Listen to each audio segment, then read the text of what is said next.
L'Europe a besoin de projets, elle a besoin de solidarité, elle a besoin de croissance. Economic growth means strength and vitality. Wachstum erlaubt es, solide Finanzen zu schaffen. La croissance qui nous manque, je veux aller la chercher. Je veux aller la chercher non à l'extérieur de nous-mêmes, mais en nous-mêmes. Each of us must be an engine of growth. La croissance, c'est pas un mythe. La croissance, il ne faut pas l'attendre, il faut la faire. We need to invest in what will promote hiring and economic growth now. On attend, on annonce encore d'ailleurs, pour le mois prochain, dans 2 mois, dans 6 mois, un retour à la croissance. Qui met du temps, hein. Qui met du temps, voilà. Ça désespère un peu les gens.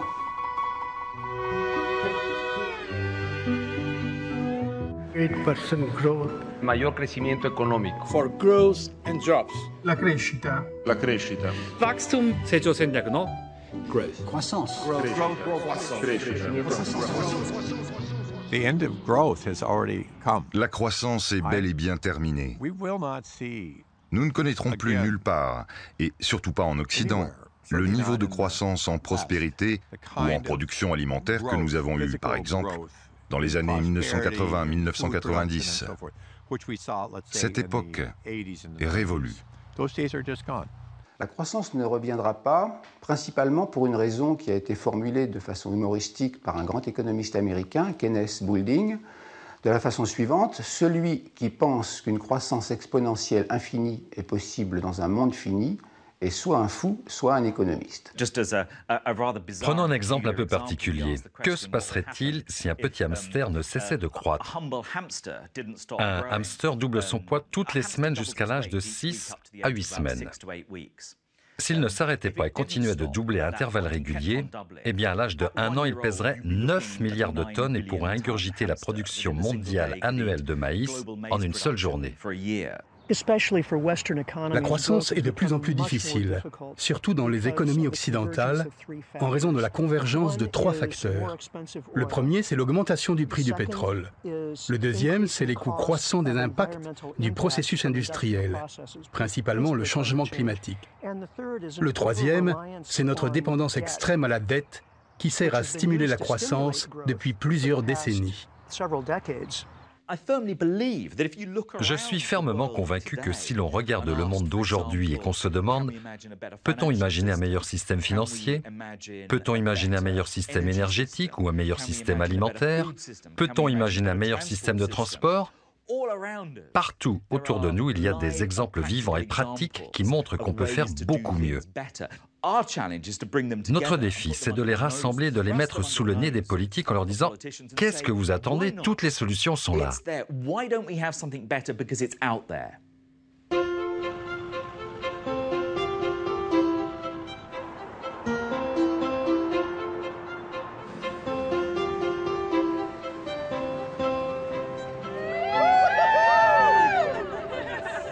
J'ai étudié les sciences politiques. J'ai étudié le français.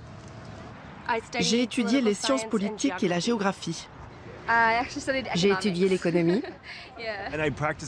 J'ai travaillé dans le droit financier. Je conseillais de grands fonds de placement privés. En Amérique du Nord, on les appelle les career shifters, les mutants professionnels. Tous ont fait de longues études et exercé un métier plutôt bien payé avant de se reconvertir de manière radicale. C'est le cas de Ran, qui travaillait à la bourse de New York, et de Phil, qui était architecte. En 2011, ils ont créé Fresh City Farms, une coopérative d'agriculture urbaine qui produit des légumes bio dans la banlieue de Toronto. Avec ses 25 membres, Fresh City Farms incarne un vaste mouvement planétaire qui a compris qu'il était urgent de changer de paradigme économique ici et maintenant. L'agriculture urbaine est l'un des mouvements les plus importants de notre temps. Comme nous le savons, nous n'avons qu'une seule planète. Nous n'en avons pas trouvé d'autre. Le but, c'est de vivre de telle manière que les futures générations puissent aussi vivre pleinement. Les menaces sont réelles, mais nous avons les solutions. Nous n'avons pas besoin d'une technologie magique ni d'inventer quelque chose de nouveau. C'est seulement un problème humain. Ce n'est pas un problème technologique. Moins d'émissions de gaz à effet de serre, moins de gaz carbonique, moins de pesticides, plus d'argent pour l'économie locale. L'agriculture bien faite est vraiment emblématique de ce que devrait être une économie bien faite. La croissance que nous avons connue au XXe siècle est terminée. Ce niveau de croissance fut unique et sans précédent dans l'histoire du monde. Bien sûr, il y eut quelques périodes d'expansion économique, mais rien de semblable à ce que nous avons vu au cours du siècle dernier. C'était dû au fait que nous avions beaucoup d'énergie bon marché. Or, l'ère des énergies bon marché est révolue. Les gens ont compris tout cela, ils en saisissent les implications et ils agissent dans leur propre vie avec des initiatives très sensées. Nous ne pouvons plus continuer à dépendre de fraises qui viennent de Californie au milieu de l'hiver à cause du pétrole. La production industrielle d'aliments consomme beaucoup d'énergie. Ces ressources risquent de disparaître. Il est important de diversifier les cultures.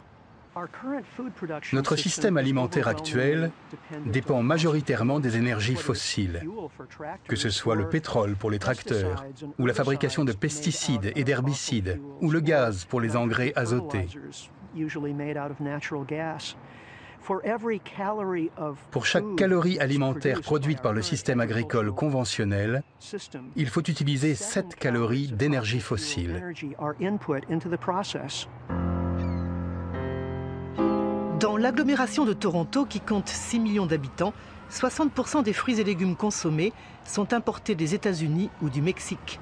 En moyenne, chaque aliment parcourt 4000 km avant d'arriver dans l'assiette du consommateur. L'autonomie alimentaire de la ville est estimée à seulement 3 jours. Une étude publiée par l'Université de Toronto montre que l'agriculture urbaine pourrait couvrir jusqu'à 30% des besoins de la ville en fruits, légumes et volailles.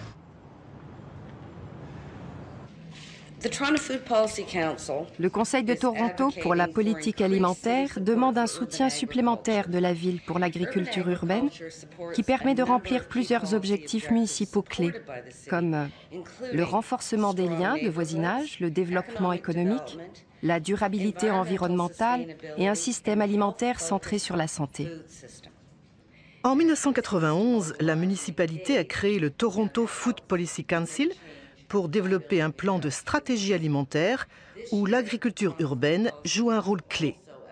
Aujourd'hui, la ville compte 4500 jardins potagers privés et 120 jardins communautaires installés dans des parcs municipaux. Une politique volontariste qui fait de Toronto l'une des capitales nord-américaines du mouvement pour une alimentation durable. Si tous nos aliments proviennent des 4 coins du monde et qu'une toute petite quantité est produite localement, alors nous sommes dépendants de toute une chaîne d'acteurs extérieurs, ce qui est extrêmement risqué. C'est pourquoi il existe aujourd'hui un mouvement global et massif d'agriculteurs urbains qui ont compris tout cela, qui l'ont internalisé et qui ont lancé un peu partout des expériences pour rénover ce système qui, tôt ou tard, va s'effondrer.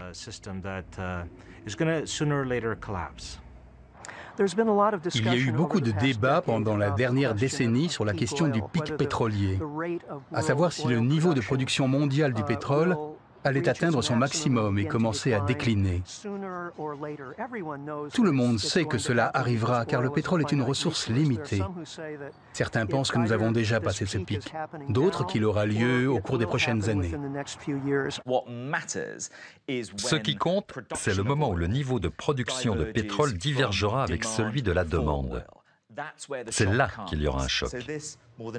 Cela devrait constituer un puissant appel à la mobilisation pour revoir complètement nos modes de vie et la manière dont nous conduisons notre économie, et pour sortir de la dépendance aux énergies fossiles qui a été encouragée. Toute la production de Fresh City Farms est vendue en circuit court, soit sur les marchés ou sous forme de paniers, livrés à des associations de consommateurs, à des points relais ou à domicile à vélo. Chaque semaine, la coopérative prépare plus de 500 paniers. Le prix de ces produits est inférieur de 20% à celui pratiqué dans les supermarchés.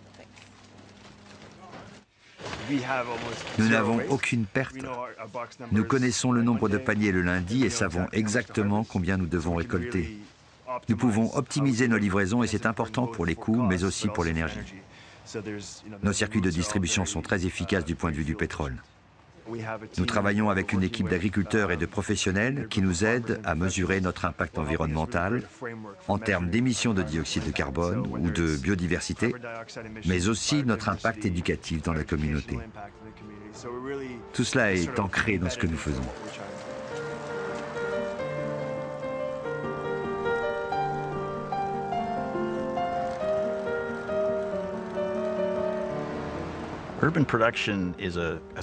L'agriculture urbaine représente un type de production post-croissance. L'idée, c'est qu'on doit moins dépendre du marché traditionnel pour se nourrir. Derrière, il y a la question récurrente des failles de notre modèle économique qui n'intègrent pas ce que nous appelons les externalités, c'est-à-dire ces coûts que personne ne paie aujourd'hui. Les agriculteurs urbains internalisent ces coûts. Par exemple, ils réduisent la pollution, ils produisent des aliments sains et d'une haute qualité. Ils se battent pour définir un nouveau concept de performance dans un modèle économique qui ne reconnaît pas les valeurs qu'ils mettent en œuvre.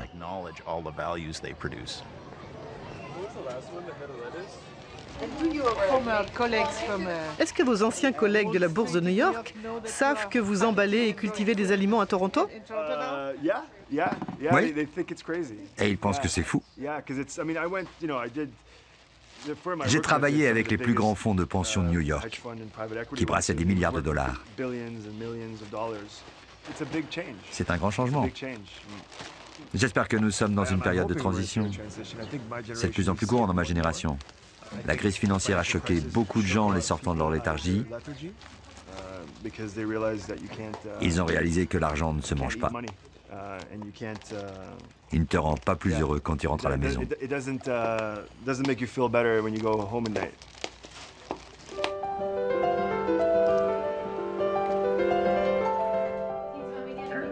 Ran et sa femme Mélanie se sont rencontrés pendant leurs études de droit.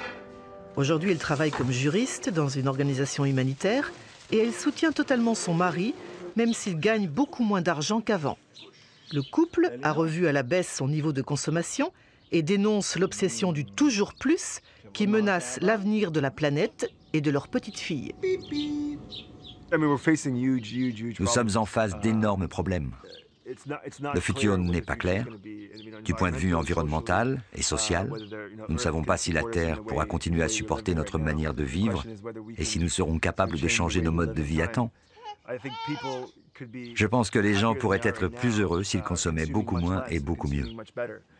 Je ne dis pas que les consommateurs et que la décision de mieux consommer peuvent à eux seuls changer le monde. Je le vois plutôt comme un moyen de changer la politique. Bien sûr, manger bio et local est important d'un point de vue personnel, mais pour créer un changement systémique, il faut que les politiques soient là. Cela ferait une énorme différence si ces milliers d'initiatives qui fleurissent au niveau des communautés locales étaient encouragées par des actions au niveau national et international. Alors, grâce à un cadre différent, nous pourrions multiplier et diversifier toutes ces petites initiatives et commencer à voir le changement à la vitesse et à l'échelle nécessaire.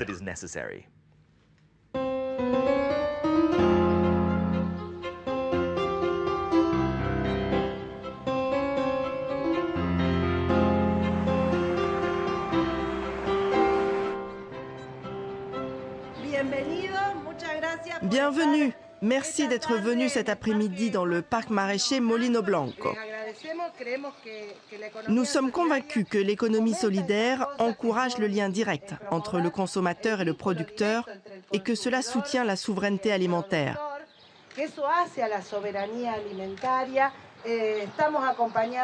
Nous sommes accompagnés de Ida, la présidente de l'association civile du réseau des maraîchers et maraîchères de la ville de Rosario.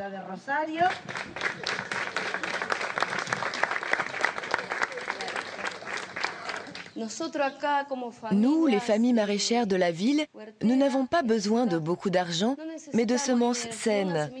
Ici, avec 4 hectares, 20 familles et 20 jeunes intégrés dans le jardin, nous sommes heureux. Nous mangeons sainement et nous vivons de notre travail.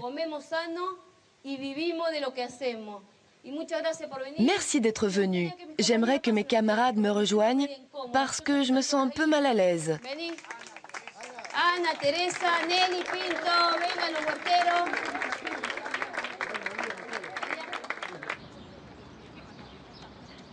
Avec son million d'habitants, Rosario est considérée comme l'une des capitales mondiales de l'agriculture urbaine.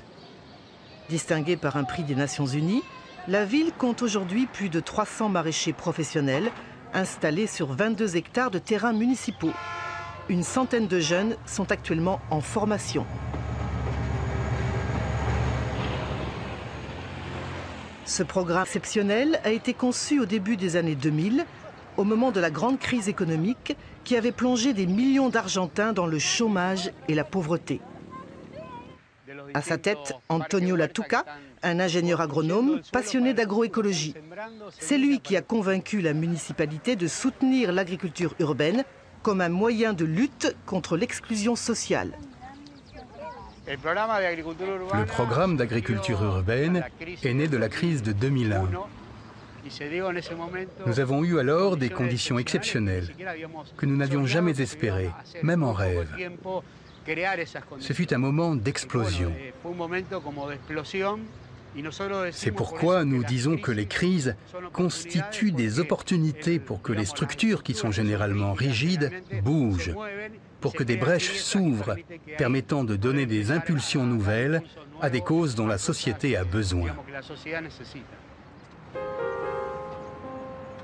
Au moment de la crise, Rosario comptait 30% de chômeurs, comme Ida et son mari Damian, qui ont connu la misère et le désespoir avant de devenir des piliers du programme d'agriculture urbaine. Fais voir la photo où ils t'ont expulsé. C'était quelle date? La voilà. Protester ailleurs. Oui, c'est là qu'ils m'ont arrêté. Ils ne voulaient pas qu'on voit que c'était la crise.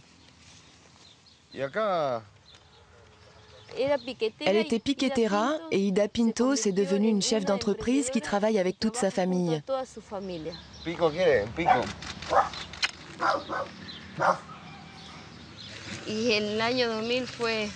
L'année 2000 a été très difficile, terrible à cause de la crise. Nous manquions de tout. Les gens sortaient de leur communauté pour dévaliser les supermarchés. Ce n'est pas parce qu'ils étaient des délinquants, mais parce qu'ils avaient faim.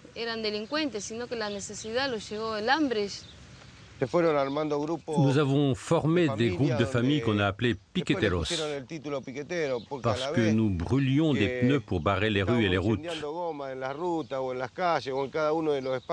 C'est le besoin qui nous a conduits à la violence et à faire toutes sortes de choses. Et finalement, ce fut un mal nécessaire, car c'est grâce à ça que nous avons rencontré le programme d'agriculture urbaine avec Antonio et toute son équipe. Ils nous ont choisis et ont dit à notre groupe de piqueteros, « Les gars, ça suffit de mettre le feu, vous pouvez vous en sortir. » Ils sont venus avec l'idée que nous produisions des légumes bio. Nous ne savions même pas ce qu'était le bio. Nous les écoutions par respect, mais dès qu'ils avaient tourné les talons, nous disions « Ils sont complètement fous ». Et aujourd'hui, en 2013, on peut dire que ce qu'avait dit Antonio en 2001 s'est réalisé. En 2001, Ida et Damian vivaient dans un bidonville qui fut ensuite transformé en décharge publique. Petit à petit, ils ont défriché, nettoyé le sol contaminé et cultivé. Aujourd'hui, Molino Blanco fait partie des 10 parcs jardins développés par la municipalité de Rosario. Une vingtaine de familles y travaillent à temps plein ou partiel. Ida et Damian exploitent une parcelle avec leurs 3 enfants aînés qui sont aussi devenus maraîchers.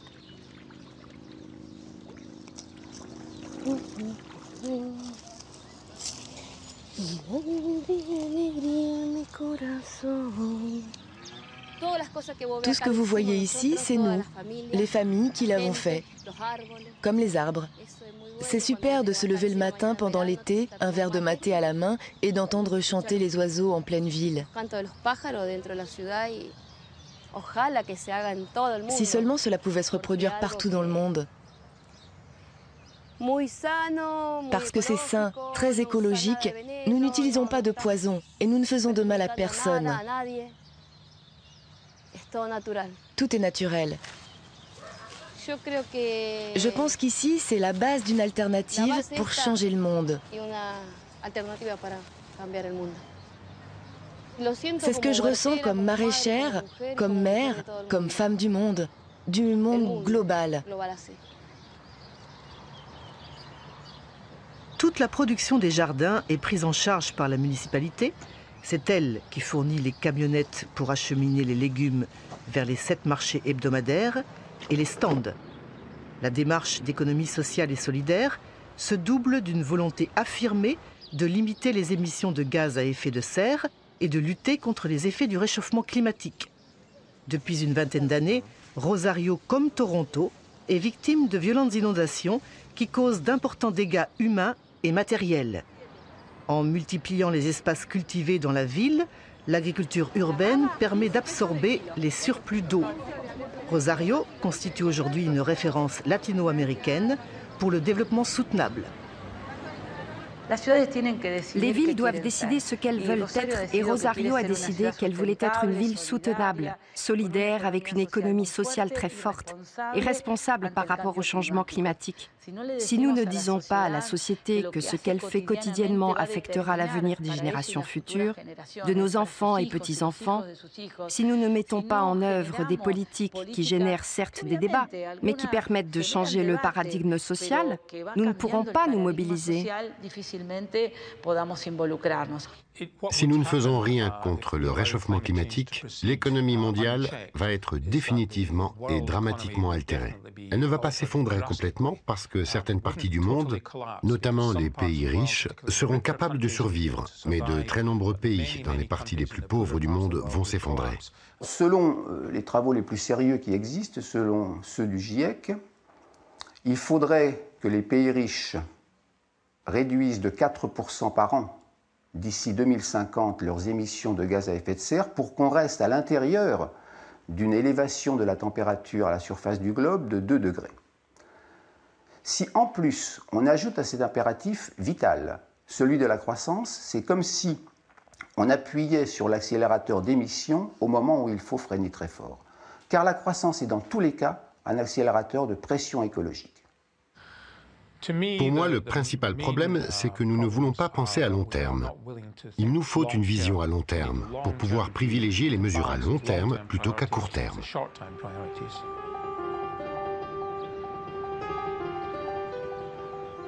Le programme d'agriculture urbaine de Rosario est résolument tourné vers le futur. Il compte 25 salariés qui fournissent les semences et une assistance technique à tous les maraîchers de la ville. Comme à Toronto, tous ont compris que le changement de paradigme économique était l'affaire de tous et qu'il passait par le contrôle de la production alimentaire. La semence, c'est le premier maillon de la chaîne alimentaire. Et la semence représente un symbole de transformation très fort, parce que c'est d'une semence que naît une plante nouvelle. Et le symbole d'une plante nouvelle, c'est aussi le symbole d'une société qui s'approche. Nous sommes convaincus que nous faisons un travail très important. Et nous espérons que nous pourrons changer la société. Nous essayons de former un compost social pour pouvoir avancer et construire une société plus juste et plus résiliente. Résiliente, ça veut dire quoi?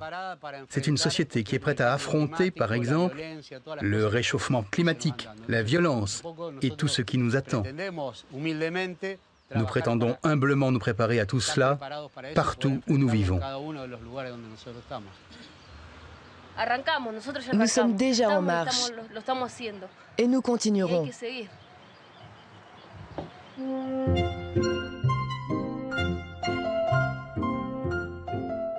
Il nous manque un point de croissance pour résoudre nos problèmes. Il nous manque 1 point de croissance pour que l'avenir redevienne une promesse. That economic growth is the solution, not the problem. La croissance économique dépend de ressources matérielles. Les ressources matérielles sur une planète finie sont limitées. La fête devra donc bientôt s'arrêter, comme finira par s'arrêter l'abondance matérielle. Si on considère que le monde et que l'économie ne représentent qu'un sous-système d'un système écologique plus large, il est évident que le sous-système ne peut pas croître au-delà des limites du système total. Prenez la population du bétail, des maisons, des voitures, des bateaux. Tout cela constitue un poids sur l'environnement. Tout cela nécessite l'apport de ressources naturelles, mais aussi la capacité d'absorption des déchets matériels générés dans l'environnement. Il semble donc clair que la croissance devra s'arrêter à un moment. La chose la plus importante pour moi, c'est de commencer à construire le changement, ainsi que les institutions d'une société post-croissance.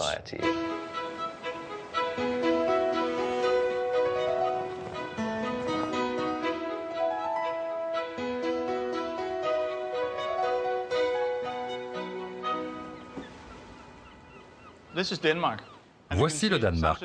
Et comme vous le voyez, Samsø est juste au centre du Danemark. Voici l'Europe, avec les nouveaux États membres, et vous voyez, Samsø est aussi juste au centre de l'Europe. Vous ne le saviez probablement pas, mais c'est sûr. Et voici la Terre, et...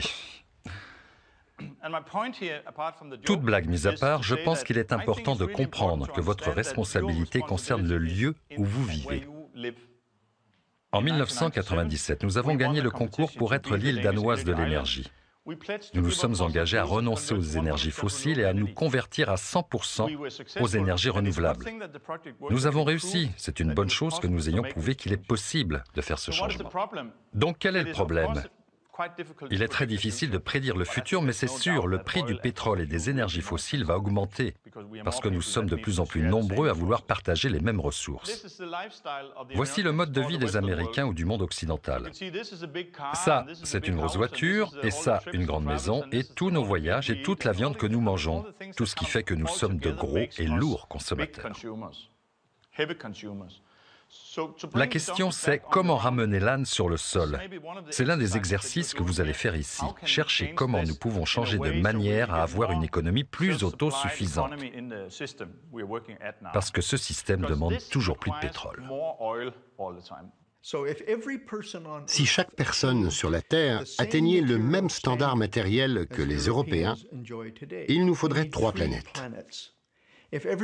Si chaque personne atteignait le même standard que les Américains, il nous faudrait 4 planètes. La surexploitation écologique existe déjà depuis plusieurs décennies. En fait, le phénomène de la croissance économique est très récent. Cela ne fait que 150 à 200 ans que nous avons une période soutenue de croissance, et surtout depuis la Seconde Guerre mondiale.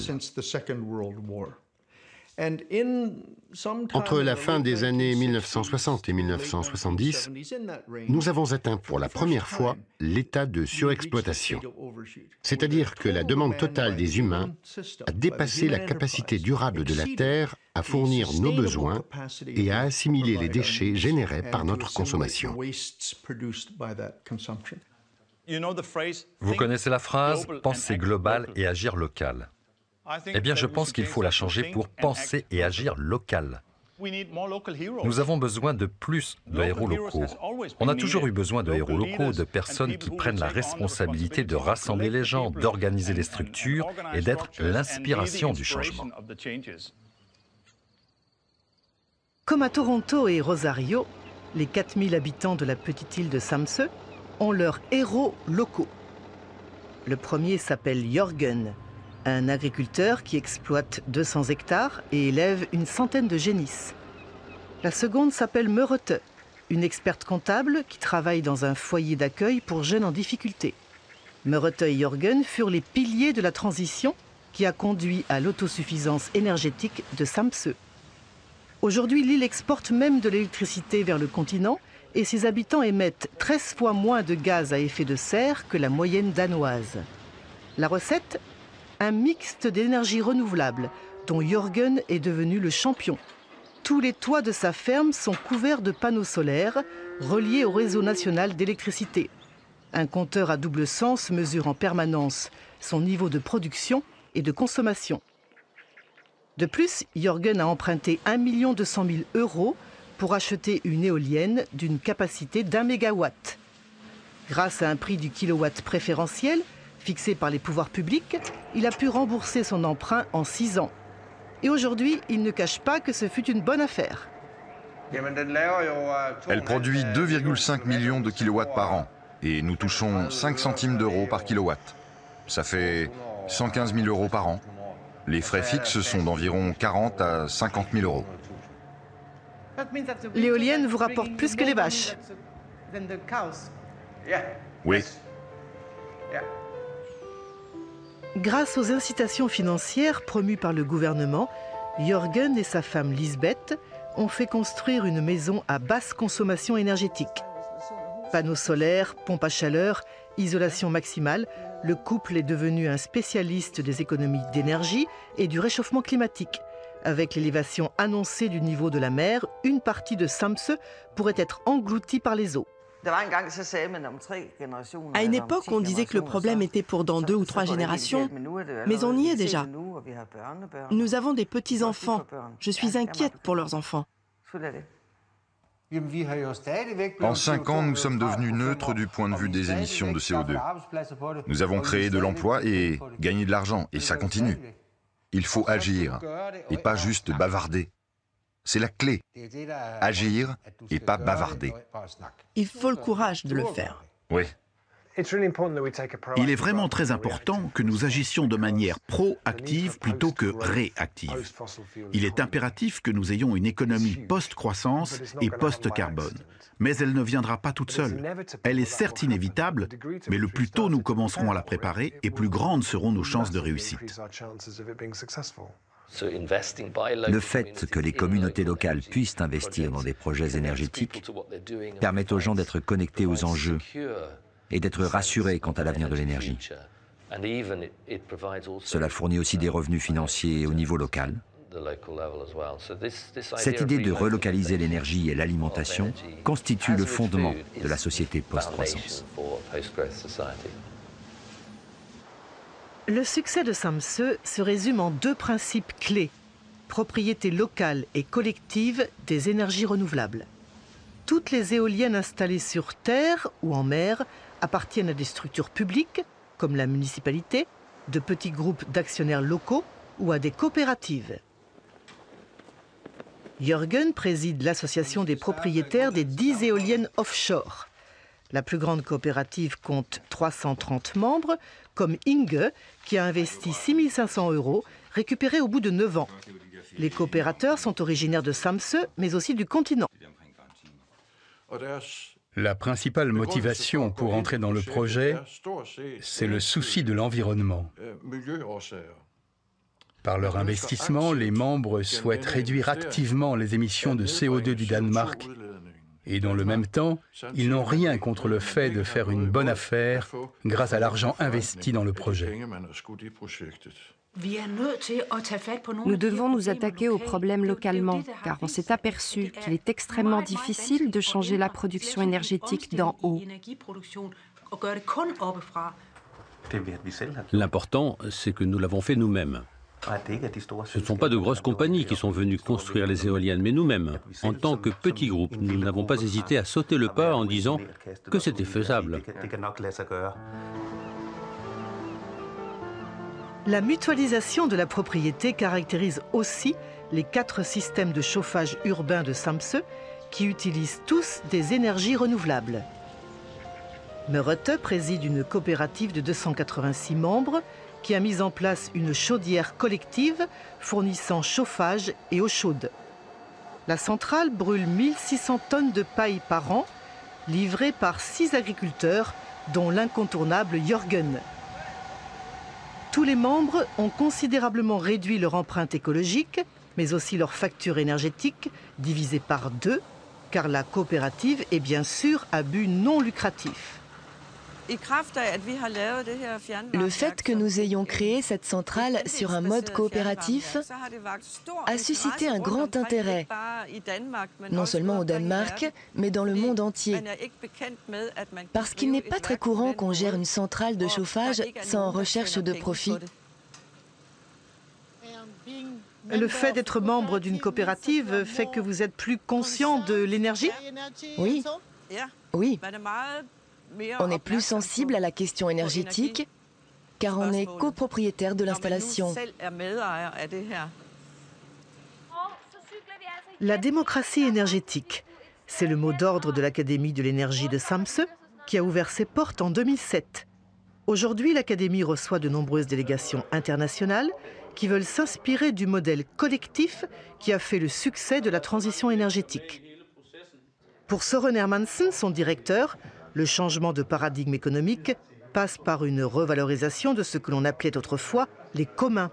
Ces espaces et biens collectifs dont tout le monde pouvait jouir gratuitement jusqu'à leur privatisation au XVIIe siècle. L'énergie dans sa forme originale est un bien commun. L'énergie n'appartient à personne car elle vient de la nature. Autrefois, les communs avaient une grande valeur dans la société car chacun avait besoin d'y avoir accès, sinon c'était difficile de survivre. Avant les actes d'enclosure et avant l'appropriation des bienfaits de la nature par des intérêts privés, chaque communauté avait des communs, dont chacun avait le droit de bénéficier. Par exemple, chacun pouvait couper du bois dans les espaces boisés. Chacun pouvait ramasser les noisettes et les fruits qui poussaient, ou faire paître les moutons sur les pâturages communautaires. Nous devons redéfinir ce que sont les communs, ou définir de nouveaux communs. Par exemple, l'atmosphère, qui n'était pas considérée autrefois comme un commun, est devenue un commun.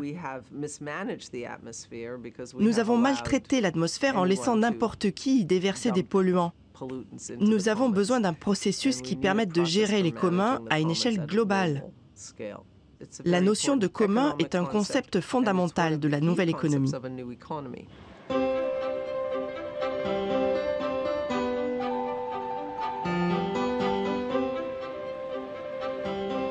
Bienvenue à Katmandou, l'une des villes les plus polluées du monde.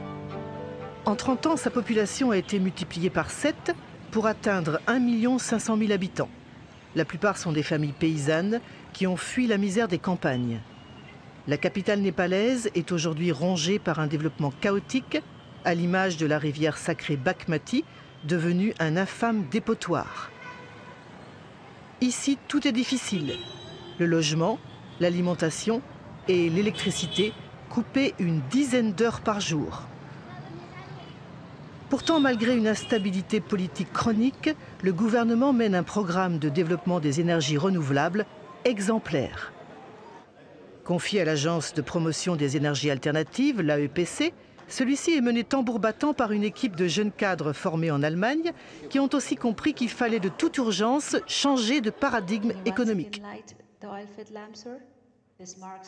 Nous venons d'inaugurer officiellement le séminaire international.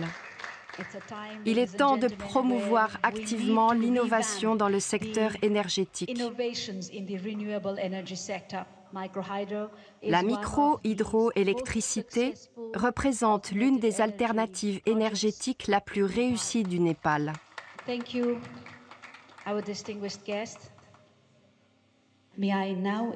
J'invite au podium le Dr Govind Raj Pokharel, le directeur exécutif de l'AEPC. Quand on observe les données des émissions de gaz à effet de serre, on voit que nous ne sommes pas les pollueurs. Si on compare les États-Unis, le Canada, l'Allemagne et d'autres pays avec le Népal, on voit que nous sommes loin derrière. Nos émissions de gaz à effet de serre par tête d'habitant sont quasi insignifiantes. En revanche, si on observe la vulnérabilité par rapport au changement climatique, le Népal est au 4e rang mondial. À cause du réchauffement climatique, les glaciers et la neige fondent. Le Népal souffre de plus en plus de pluies très violentes. Et cette année, nous avons connu des effets désastreux. Il y a un dicton qui dit « Si tu voyages dans le mauvais train, il est préférable de descendre dès que tu peux ». Nous sommes sur une trajectoire très sombre. Et notre responsabilité, c'est de sauver la planète. Nous ne pouvons pas acheter une autre planète. Impliquons les communautés dès maintenant en leur transmettant le message qu'il faut promouvoir les énergies renouvelables et que c'est la bonne solution pour chacun d'entre nous, pour nos enfants et petits-enfants.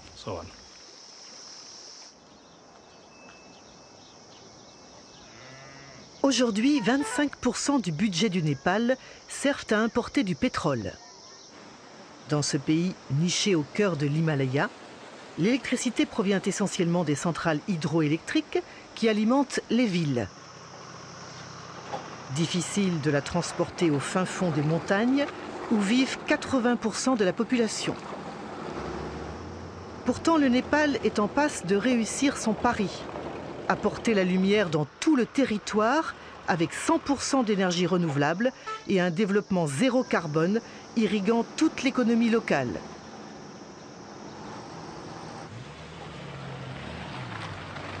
Après 2 jours de voiture, voici le district de Kandebas, situé à 350 km de Katmandou.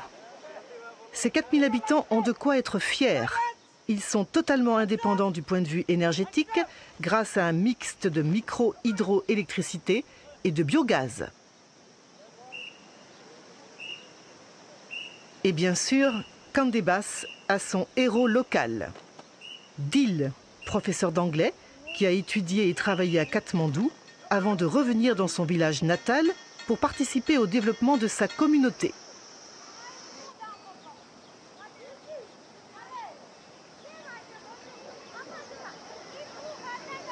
Why renewable energy is very good for environment? वातावरणलाई प्रदूषण गर्दैन यो नवीकरणीय ऊर्जा एक ठाउँमा उत्पादन गरिसकेपछि टाढासम्म पुर्याउन सकिन्छ. So because of this electricity, what changes you have noticed in your life? What changes? We are watched TV. For we are watch computer. Yeah. Rice cooker. Rice cooker. Mobile charge. Mobile phones. Okay, you charge mobile phones. All right. Thank you, Monsieur.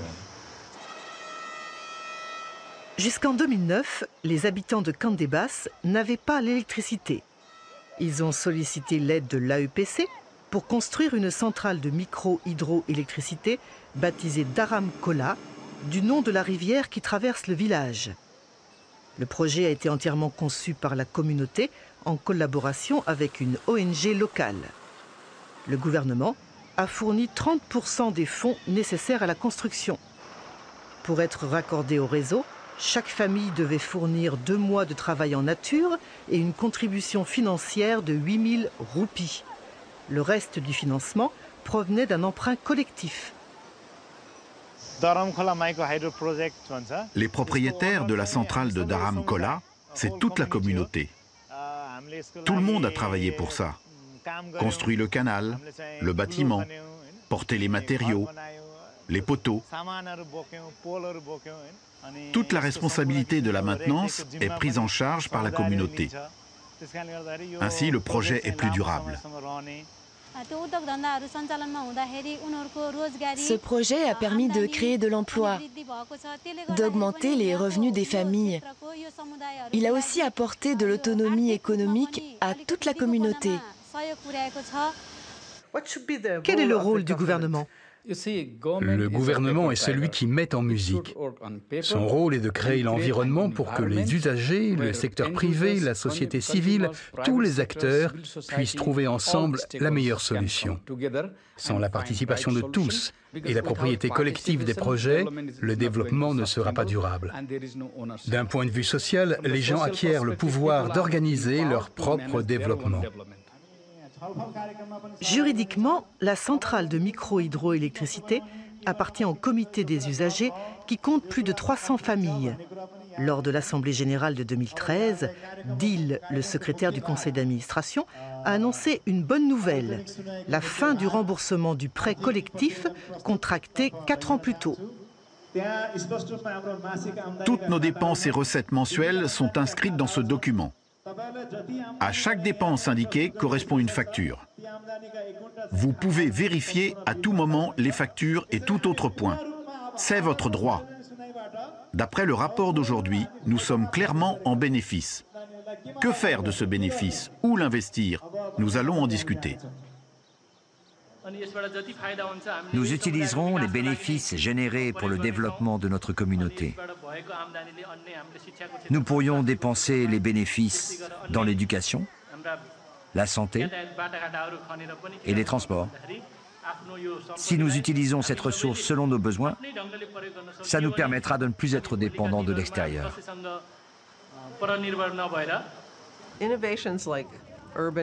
Les innovations comme l'agriculture urbaine, l'énergie communautaire, les nouvelles formes de consommation, qui font partie de la nouvelle économie, ne sont pas seulement économiques. Ce sont aussi des initiatives qui donnent de l'autonomie aux communautés. Elles permettent aussi de rendre les communautés plus résilientes face aux chocs qui viennent de l'extérieur. La résilience, c'est la capacité de supporter l'interruption d'un flux crucial, que ce soit vers l'intérieur ou l'extérieur. Donc, dessinez un cercle imaginaire, mettez votre famille au centre et réfléchissez à tout ce qui doit entrer et sortir pour assurer le bonheur de votre famille. L'argent, les déchets, la nourriture, l'énergie. Vous pouvez faire cet exercice mental pour votre famille, votre communauté, votre usine, votre école, votre pays, et à tous les niveaux, vous pouvez prendre des mesures utiles. Pour moi, l'un des concepts clés de la transition, c'est cette idée de résilience communautaire comme moteur du développement. Que ce soit en termes d'alimentation, en ayant un système alimentaire plus résilient, d'énergie, avec un système plus résilient, ou d'une économie locale qui soit vraiment orientée vers la résilience. Tout cela représente des opportunités pour créer des entreprises et permet de développer la nouvelle économie qui progressivement remplacera l'ancienne. Le développement des énergies renouvelables a généré 30 000 emplois directs dans tout le Népal. En 2013, 15% de l'électricité consommée provenait de microturbines similaires à celles de Dharamcola. De même, grâce au soutien de l'AEPC, 300 000 panneaux solaires ont été installés. Enfin, 300 000 méthaniseurs individuels ont été construits dans les fermes, comme ici chez Pabitra, une paysanne de Candébas. Le biodigesteur est alimenté avec le fumier des buffles et des végétaux.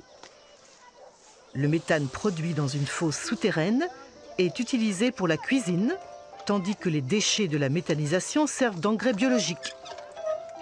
Chaque biodigesteur épargne l'émission de 2,5 tonnes de gaz à effet de serre par an.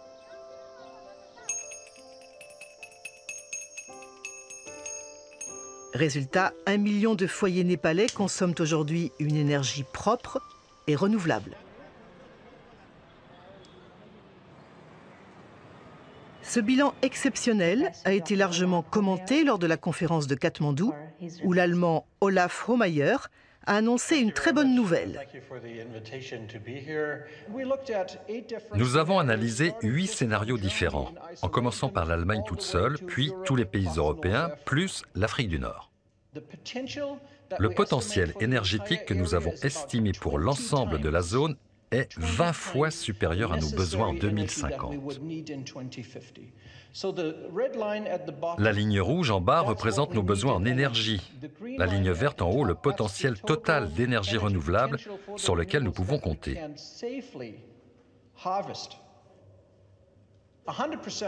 Un approvisionnement en électricité 100% renouvelable est possible en 2050 et si nous voulons aller vite, nous pouvons y arriver dès 2030. Mais, car il y a un mais, d'un point de vue mondial, nous aurons besoin d'un transfert de technologie et d'argent vers les pays en voie de développement afin que chacun puisse rejoindre ce processus qui est absolument nécessaire.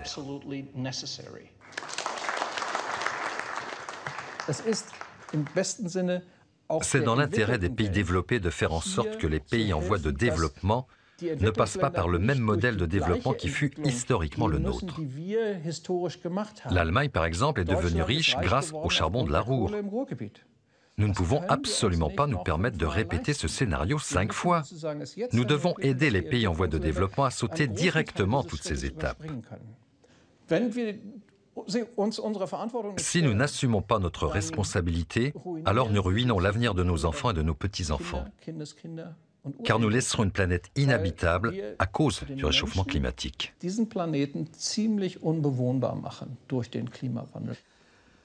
Nous sommes vraiment à un moment charnière de notre histoire. C'est absolument sans précédent. Cela représente une grande opportunité, mais aussi un grand danger. Notre défi, c'est de protéger ce qu'il y a de meilleur en nous, de croire en ce qu'il y a de meilleur en nous et de créer les conditions qui permettent une amélioration plutôt que l'effondrement.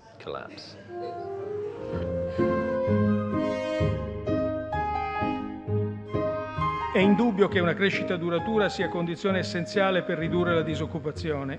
Solide Finanzen sind auch die Voraussetzung für Wachstum.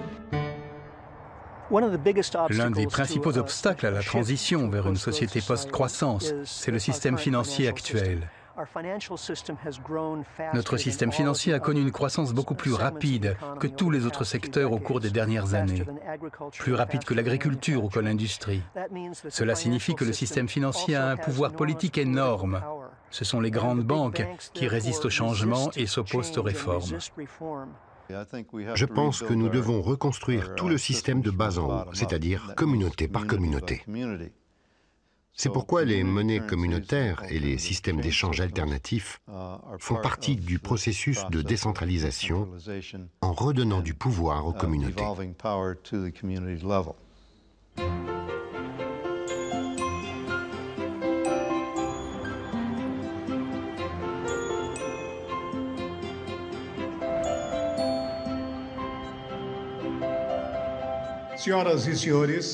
Mesdames, Messieurs, nous allons procéder à la cérémonie de remise du prix Objectif du développement du millénaire de l'ONU 2013 de l'Association internationale des conseils économiques et sociaux à l'Institut Palmas.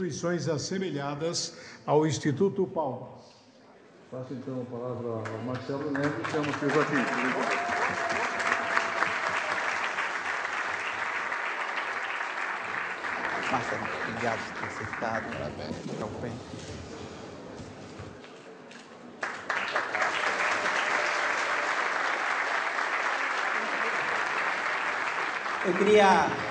Je voudrais remercier en premier lieu les habitants courageux du Conjunto Palmeiras, cette communauté valeureuse du Ceará, dans le nord-est brésilien, qui a créé cette technologie sociale, aujourd'hui diffusée dans le monde entier.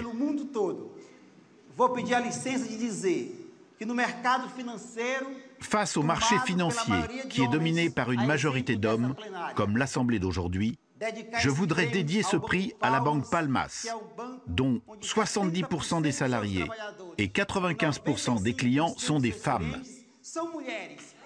Elles sont au quotidien à la base de la pyramide qui est en train de construire et de reconstruire l'économie de ce pays.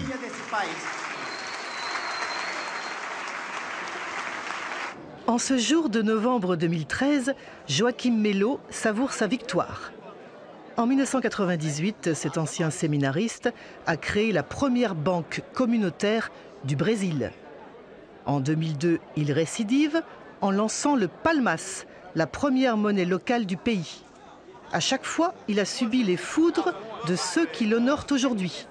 Les agents de la Banque centrale l'ont poursuivi pour émission de fausses monnaies. L'arrivée au pouvoir du président Lula a changé la donne. En 2013, le Brésil comptait 103 banques communautaires et autant de monnaies locales qui s'inspirent toutes du Palmas. La monnaie Palmas est une grande arme et un grand outil contre la pauvreté, parce qu'elle génère de la richesse à partir du local, à partir du plus pauvre. C'est la monnaie de la vie. Il existe deux monnaies. La monnaie de la mort, celle qui génère de la compétition, des conflits, de l'accumulation, et la monnaie de la vie qui nous sert à acheter, échanger, se mettre en relation, vivre mieux. Celle-ci est la monnaie de la vie. L'autre, c'est celle de la mort, celle de la Banque centrale. L'histoire du Palmas commence ici, sur les plages de Fortaleza, une ville de 2 500 000 habitants, considérée comme l'une des plus inégalitaires du monde. En 1973, la municipalité expulse plusieurs centaines de familles de pêcheurs pour construire des hôtels de luxe destinés aux touristes brésiliens ou d'ailleurs. Les victimes de la spéculation immobilière sont larguées en rase campagne à une vingtaine de kilomètres de Fortaleza. Dans cet endroit inhospitalier, il n'y a rien, que des arbustes rachitiques et des palmiers. Petit à petit, les expulsés construisent un bidonville qu'ils baptisent Conjunto Palmeiras. Ils fondent une association et s'organisent pour améliorer leurs conditions de vie. Joaquim Melo s'installe dans le quartier en 1984. Son évêque lui a demandé d'assister 2 prêtres italiens, adeptes de la théologie de la libération. Il a 22 ans et désormais il sera de tous les combats. Tout ce que vous voyez ici, le goudron, les maisons, les immeubles, tout a été construit par les habitants du quartier grâce aux mobilisations de la communauté. En 2 mots, comment est venue l'idée de la banque?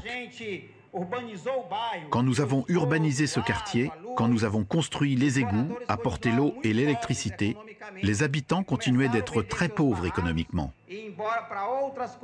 Ils ont commencé à vendre leurs baraques et à partir vers d'autres banlieues plus éloignées. C'est là que nous avons eu l'idée de créer la banque communautaire Palmas, avec la philosophie de produire et de consommer au sein de la communauté.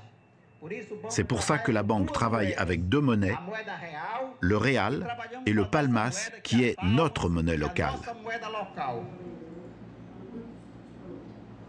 Aujourd'hui, la banque Palmas emploie une trentaine de salariés qui ont tous grandi dans le Conjunto Palmeiras.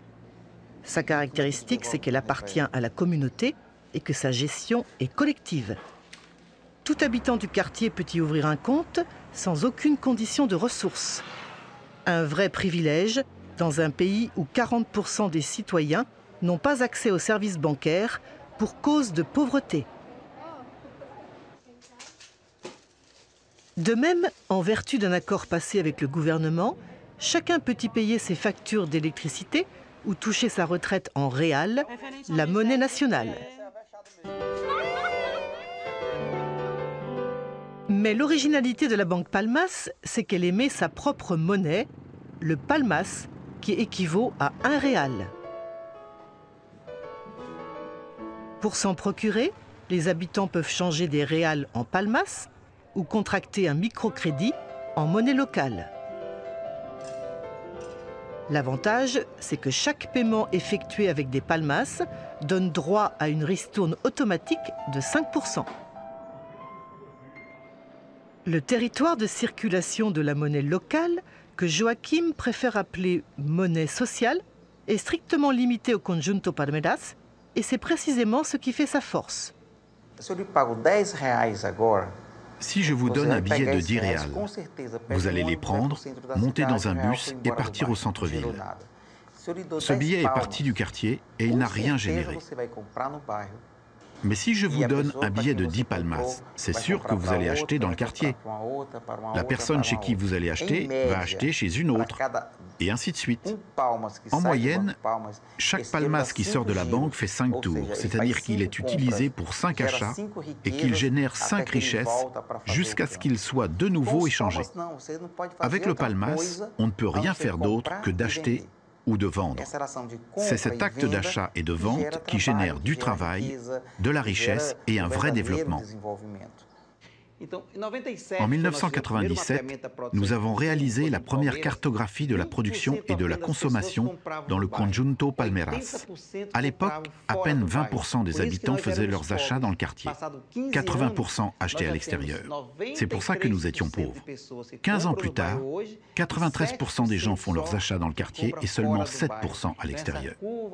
La courbe s'est complètement inversée grâce au travail que nous avons fait avec la monnaie sociale, la Banque Palmas et toute la communauté qui s'est organisée pour stimuler cette culture de la consommation locale. En 15 ans, le Conjunto Palmeiras a complètement changé de visage. Plus de 240 entreprises ont vu le jour, principalement des artisans et des commerçants qui couvrent les besoins fondamentaux des 30 000 habitants du quartier. Près de 2000 emplois ont été créés. Une révolution silencieuse qui a bouleversé la vie d'Otaciana et de sa famille. Dernière d'une fratrie de 11 enfants, Otaciana avait 16 ans quand Joachim lui a proposé de suivre un stage d'initiation à l'économie sociale et solidaire. Aujourd'hui, elle est cadre à la Banque Palmas. Ses parents faisaient partie des expulsés de 1973 et ils n'ont pas oublié les souffrances du passé. Il y avait beaucoup d'enfants qui souffraient de malnutrition à l'époque. Oui, il faut que je te dise qu'à cette époque, il y avait beaucoup d'enfants qui mouraient à cause des pénuries, de l'absence d'égout. Il n'y avait rien à manger, pas d'égout. Tout manquait. Quand j'avais un peu d'argent, j'allais faire des courses à l'extérieur du quartier. J'achetais des œufs dans de petits commerces. Tout était cher et difficile.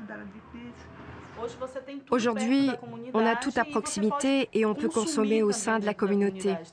C'est bon pour l'activité économique. C'est sûr que je n'ai pas du tout envie de quitter le Conjunto Palmeiras pour aller ailleurs. Je veux vivre ici autant que je peux. Otaciana et le Conjunto Palmeiras, c'est la même chose parce que je suis la communauté et la communauté, c'est moi. Si j'arrêtais de vivre au Palmeiras, je serais une autre personne. À la Banque Palmas, Otaciana dirige le service des microcrédits, ouvert à tout habitant du Conjunto Palmeiras. Les crédits à la production sont accordés en réal pour permettre l'achat de fournitures ou d'équipements à l'extérieur du quartier. Le taux d'intérêt est compris entre 1,5 et 3%. En revanche, les crédits à la consommation sont accordés en palmas et leur taux d'intérêt est nul. Dans ce dispositif de microfinance solidaire, les citoyens sont considérés comme des prosommateurs, des acteurs économiques qui sont à la fois des producteurs et des consommateurs, œuvrant pour un développement territorial durable. L'économie solidaire, cette nouvelle forme d'économie, place l'être humain au-dessus de tout. Nous savons qu'il est important de produire et de consommer pour que nous puissions subvenir à nos besoins. Il est important de consommer parce que chacun a besoin d'un bon vêtement et de bonnes chaussures. Mais nous pouvons le faire sans exploiter, sans maltraiter, sans agresser l'environnement et les autres. Je pense que le futur de l'humanité, ce sont des expériences locales comme celle-là, avec un pouvoir local et une organisation locale où les personnes définissent la taille de la croissance qu'elles souhaitent et jusqu'où elles peuvent aller sans stimuler une consommation effrénée et irresponsable.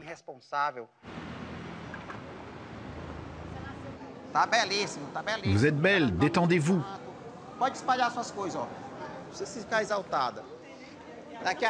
Dans 5 minutes, nous allons commencer notre sociodrame. Il a été conçu par la communauté du Conjunto Palmeiras. Il fait partie de l'atelier d'éducation financière.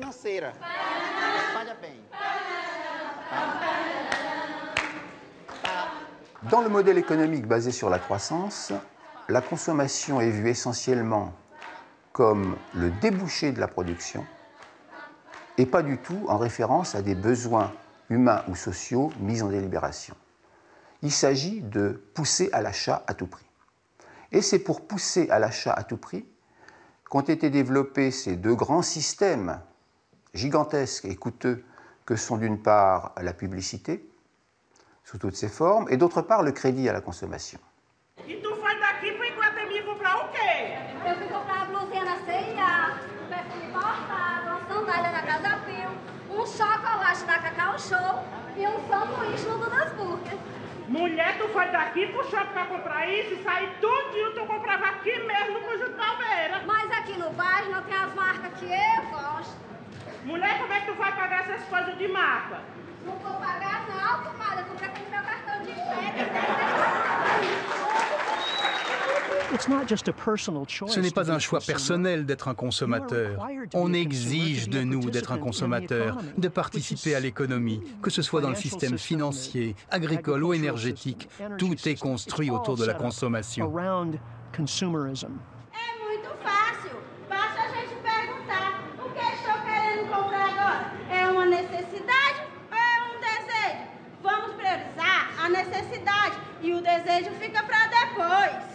Como assim? A minha conta de luz, ela é uma necessidade ou é um desejo? Necessidade!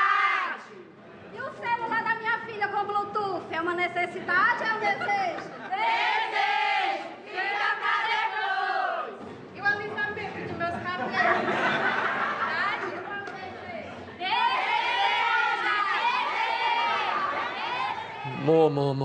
Plus ne marche jamais. Plus de nourriture vous rend malade. Plus de biens vous entête. Plus de dettes vous rend instable. L'hypothèse selon laquelle plus équivaut à mieux est tout simplement fausse. Il est temps de se concentrer sur le mieux.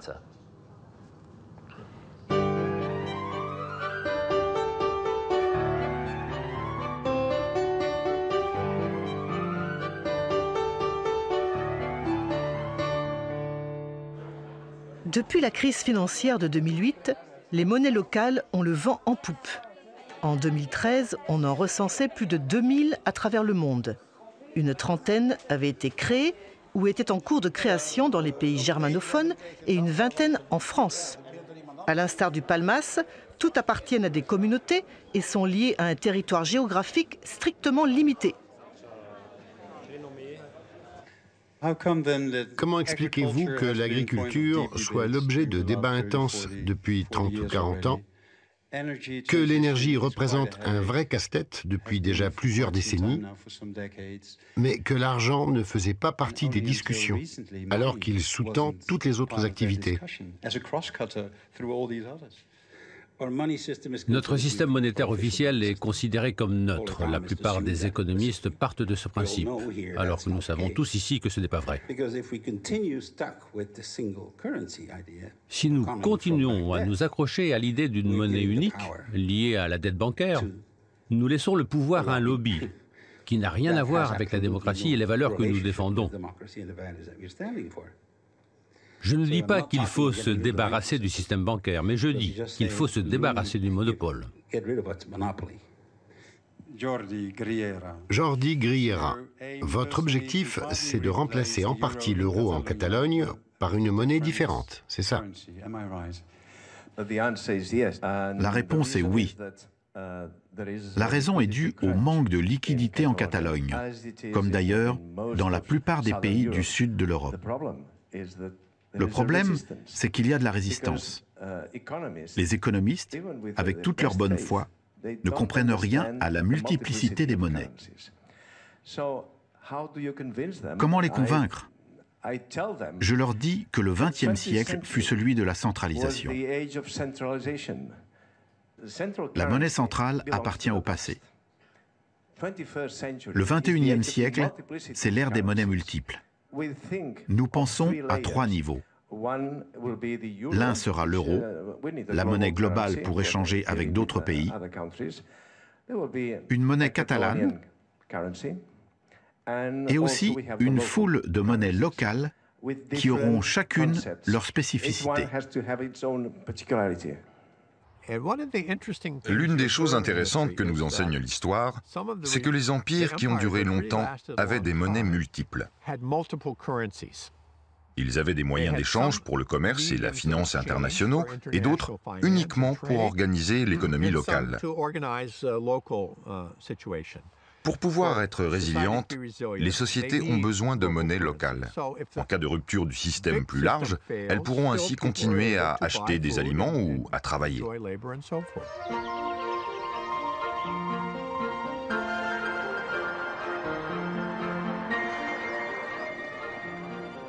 Traunstein, une petite ville de 20 000 habitants située au cœur de la Bavière, très précisément dans la région du Chiemgau. En ce jour de mai 2013, Traunstein fête le 10e anniversaire du Chiemgauer, une monnaie locale utilisée uniquement dans le Chiemgau qui compte 400 000 habitants.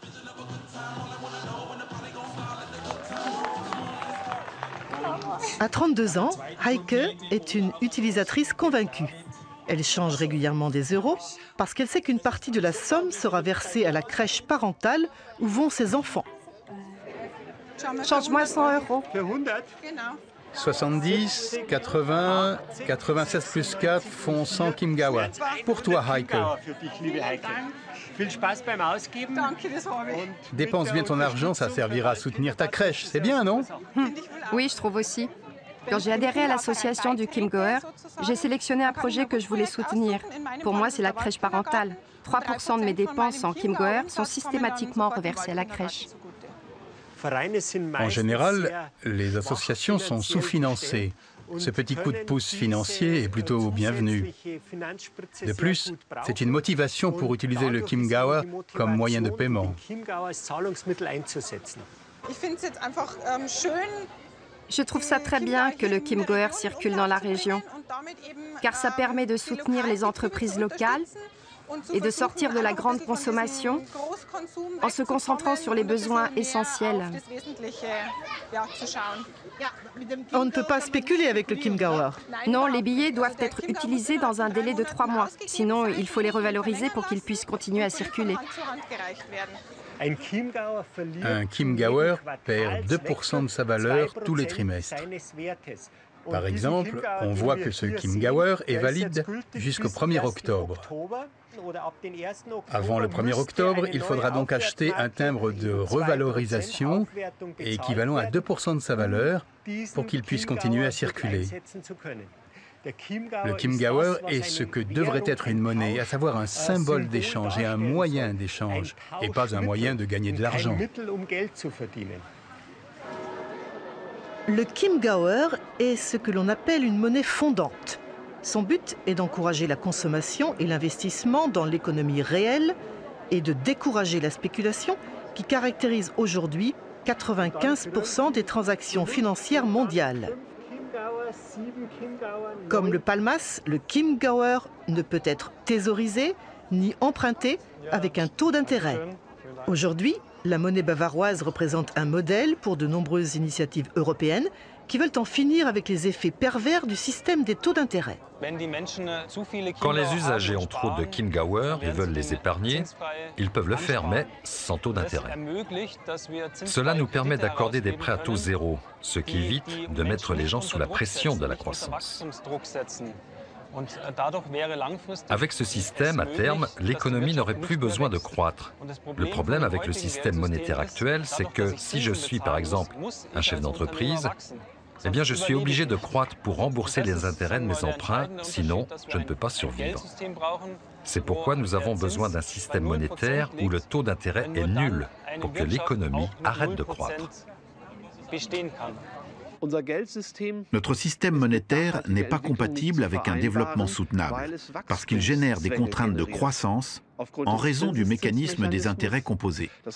Concrètement, ce système mécanique permet de multiplier l'argent très facilement. Or, cet argent ouvre le droit à des biens matériels, ce qui crée une pression sur l'économie réelle qui doit suivre avec la production. Ce décalage entre l'économie réelle et l'économie financière ne peut que créer des crises.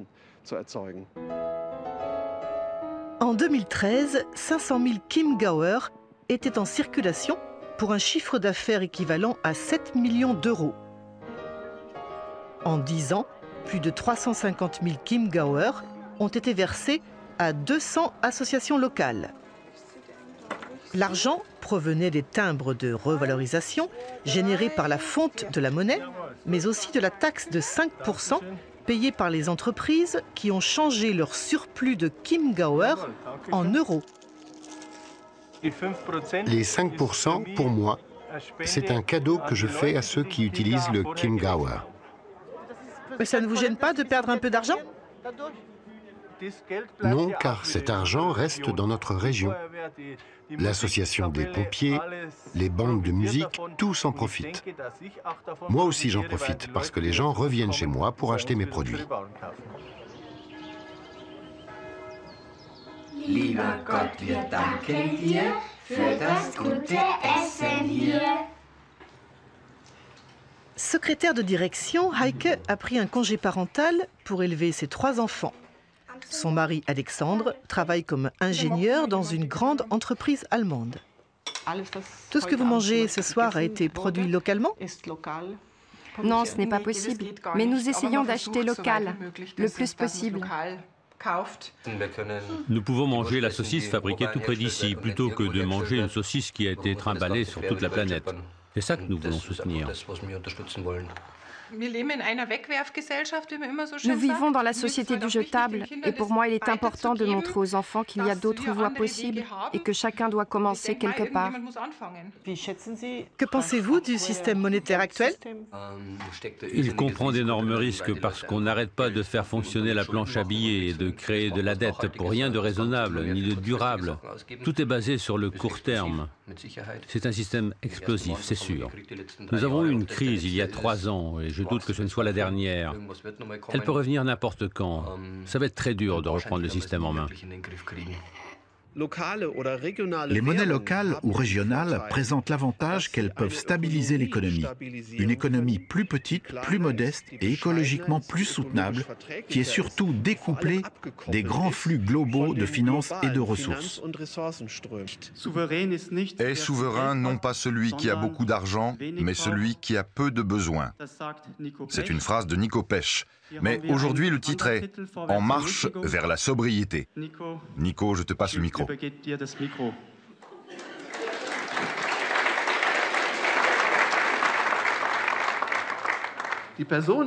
La personne que je vais rapidement vous décrire ici vit en 2050 à Traunstein, dans une économie post-croissance.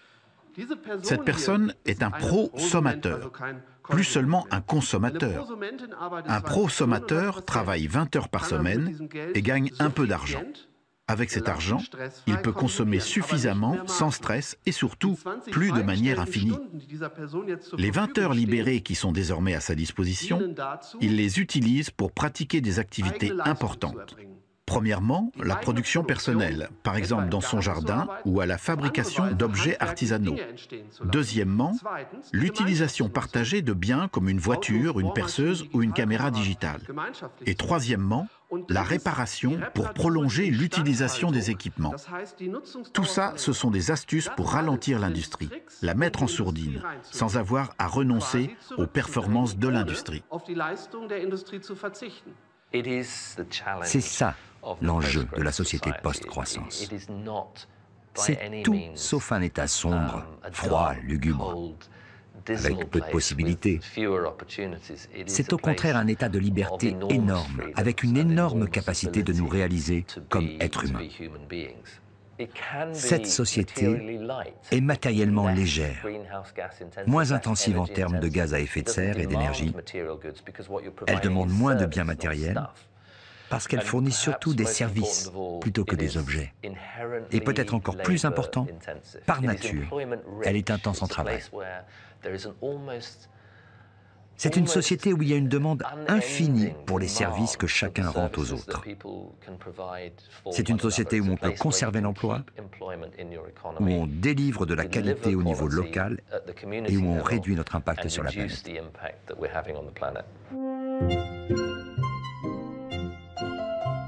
Nagpamaras tayo nakahangahangang 6.8% GDP growth noong 2012. 今年上半年国内生产总值增长7.6%。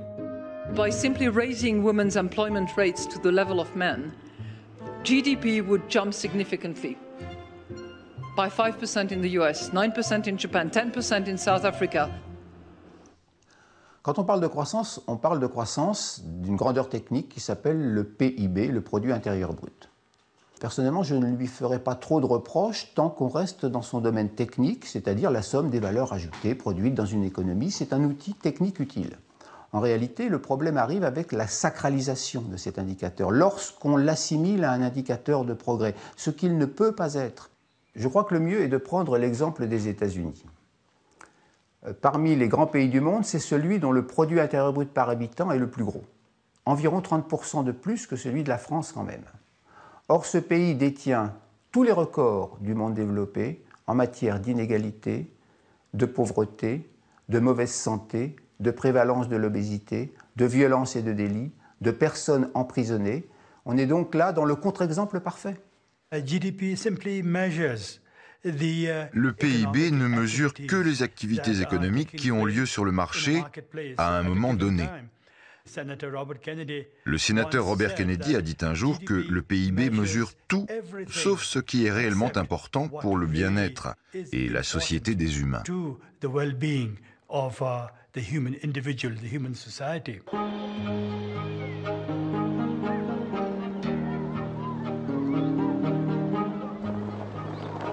Bienvenue au Bhoutan, le pays du bonheur national brut.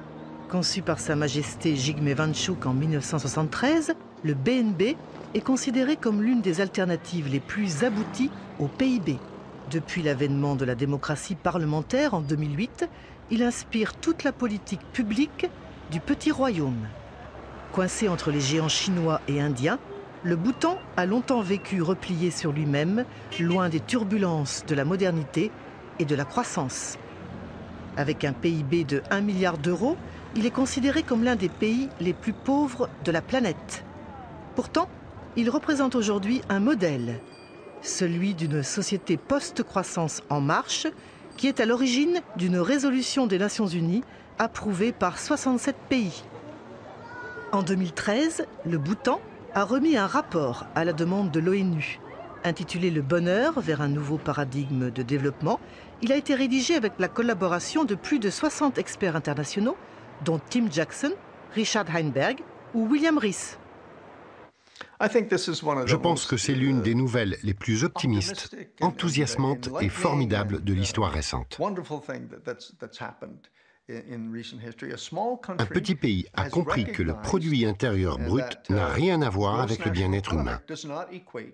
Et que si on veut le bonheur des gens, il faut s'attacher à des choses bien plus capitales que la stimulation de notre capacité à consommer.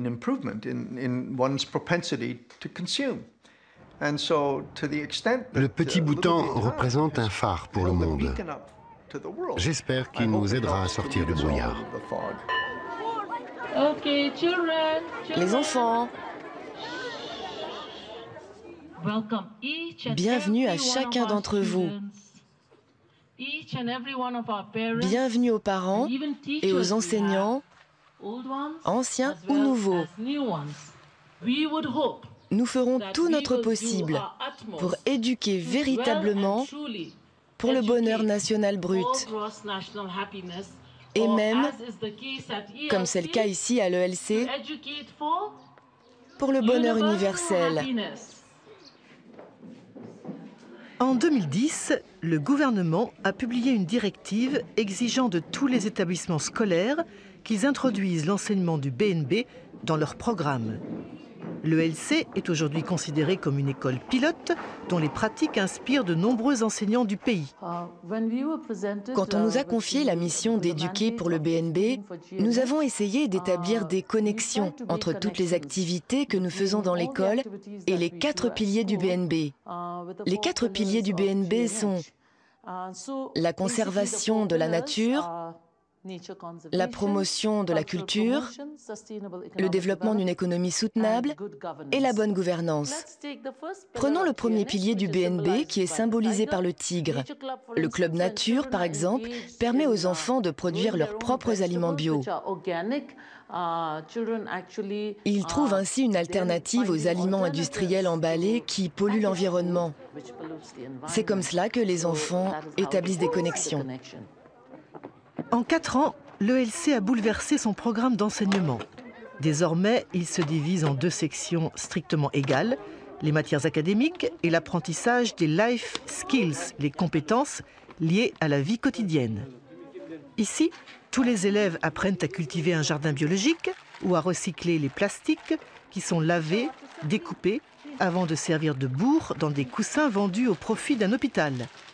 Pour l'équipe de Dekishoden, le BNB a entraîné une révolution pédagogique résumée en 2 objectifs clés, le développement de l'autonomie et des capacités de résilience des enfants. Je pense que l'enseignement doit être ancré dans le contexte du monde réel. Il s'agit de comprendre où en est le monde, quels sont les enjeux et quelle place nous occupons dans le cadre plus large des choses.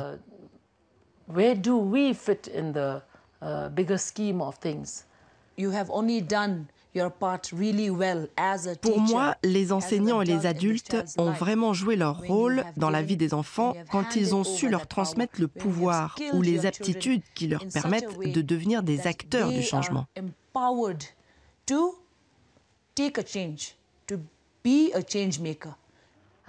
Dans le même temps, nous devons apprendre à nos enfants ce que signifie la résilience, le fait d'être ferme, d'être capable de résister aux tentations et de dire non.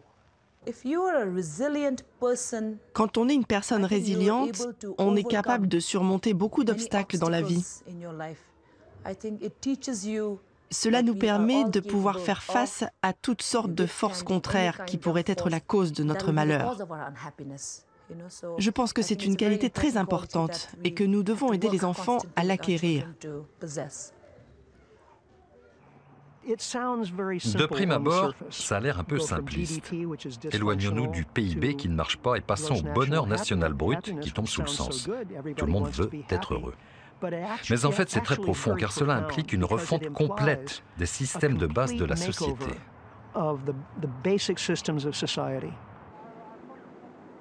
En 2009, le roi du Bhoutan a créé la commission du bonheur national brut, rattachée au Premier ministre. Sa mission est d'identifier les priorités en matière de développement et de vérifier que les différents projets ministériels sont conformes aux 4 piliers du BNB, répartis en 9 domaines. Le bien-être psychologique, la santé, l'éducation, l'utilisation du temps, la diversité culturelle, la bonne gouvernance, la vitalité des communautés, la diversité écologique et le standard de vie. Censés couvrir les besoins matériels et non matériels de la population, ces 9 domaines constituent l'indice du BNB qui va bien au-delà du seul PIB. Il faut prendre clairement le PIB pour ce qu'il est. C'est juste un moyen de mesurer l'activité économique. C'est pourquoi il faut lui ajouter d'autres outils qui permettent de mesurer réellement le progrès ou la durabilité. Le PIB ne permet pas de mesurer la durabilité. Il ne le pourra jamais. Le produit intérieur brut nous trompe parce qu'il ne joue en aucune manière le rôle d'alerte. On aimerait que l'augmentation de ce PIB nous dise en même temps quelque chose sur les patrimoines auxquels on tient, sur ce à quoi nous tenons. Or, à quoi tenons-nous? De quoi avons-nous besoin pour vivre? Nous avons besoin d'un patrimoine naturel en bon état et nous avons besoin d'une cohésion sociale qui va bien, d'une bonne santé sociale.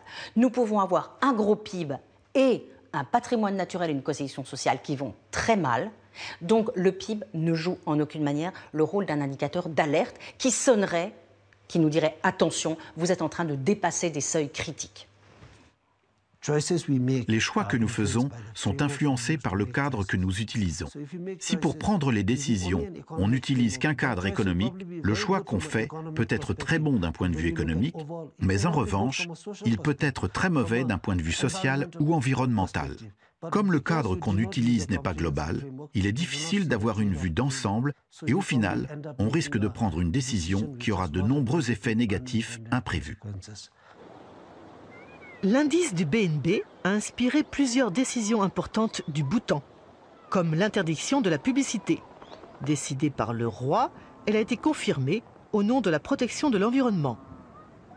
Dans l'agriculture, qui emploie 70% de la population, le gouvernement a lancé la transition pour devenir le premier pays du monde 100% bio à l'horizon de 2020. De même, il s'est engagé à maintenir au minimum une empreinte carbone neutre. Il s'appuie sur la Constitution qui exige que 60% du territoire national soit recouvert de forêts. En conséquence, l'abattage des arbres et l'exploitation minière sont strictement réglementés. Enfin, dans le domaine du tourisme, le gouvernement mène une politique très restrictive, dite de haute valeur ajoutée et faible impact.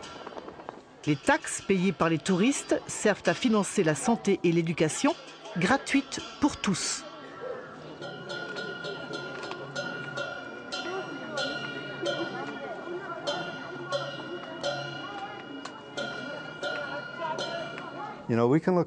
Nous pouvons nous tourner vers un meilleur mode de vie dans ce monde, simplement en mettant de côté et en reléguant dans le passé tout ce que nous possédons, afin de nous ouvrir au futur.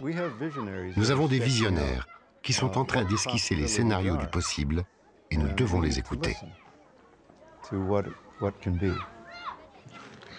I'm learning in this school that even as young as I am at the current age, I can help the world become a better place to live in. We think that we have all the trees in the world and all the oxygen in the world, but we don't. We have a limited supply, and we need to step up so that we don't use all of it and take away all the beauty of the world. Actually, you can only obtain true happiness if you can achieve universal happiness. So it's like not always me, me, me. It's like a whole community, society, all together. When all of them, if they are happy, then only it's true happiness. For me, happiness is sharing with everyone, making everybody happy, and making sure that no one's left out or behind. Tout le monde dit « je peux ». Vous pouvez tous devenir des solutionneurs de problèmes. Et quand vous serez adulte, vous serez de formidables citoyens du monde. Okay, 1, 2, 3.